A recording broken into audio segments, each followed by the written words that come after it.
Hai teman-teman, perkenalkan nama saya Yansin Putra, saya dari kelas 12 IPA 1, nomor absen 33. Di sini saya akan menjelaskan pengertian, struktur, dan unsur kebangsaan dalam teks editorial. Kita akan ke penjelasannya.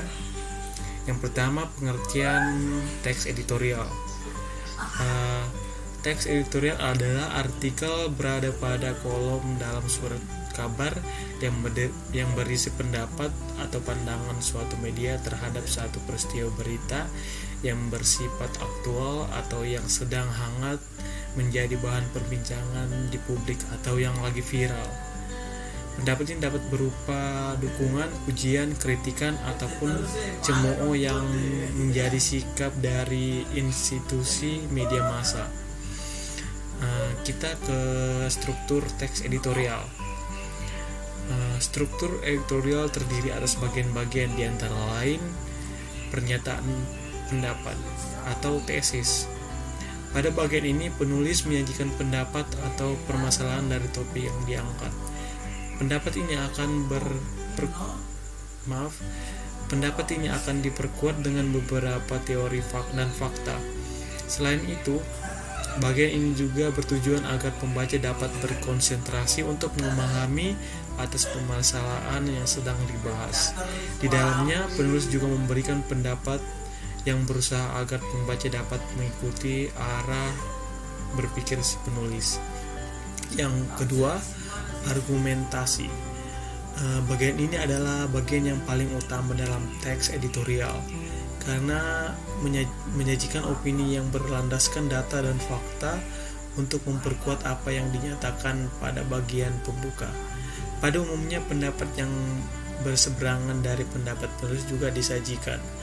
Hal ini bertujuan agar dapat dibandingkan dan dikritisi sehingga pembaca akan menaruh keyakinan terhadap pendapat penulis.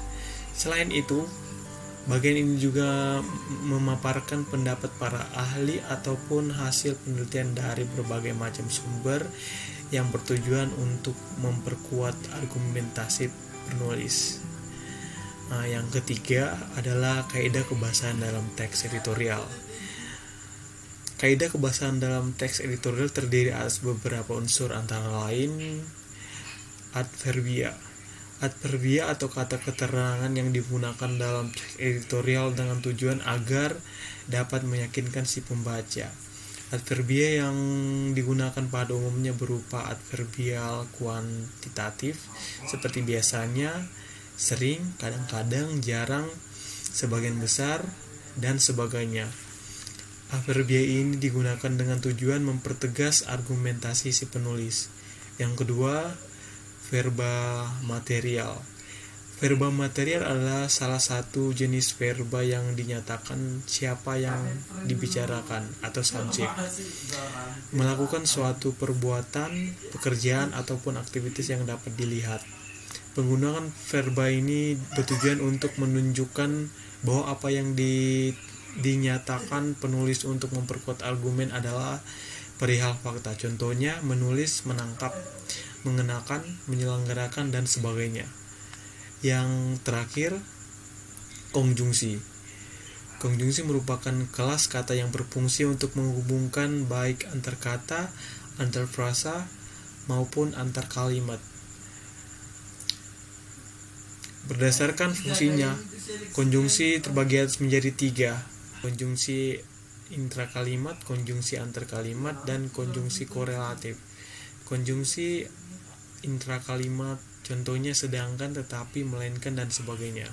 Konjungsi antarkalimat contohnya akan, tetapi, di samping itu, sementara itu, dan lainnya. Konjungsi korelatif contohnya tidak hanya berpasangan dengan tetapi juga, bukan berpasangan dengan, melainkan, mulai dari berpasangan dengan hingga. Itu dia tadi penjelasan saya. Mohon maaf kalau misalkan kurang jelas atau salah-salah.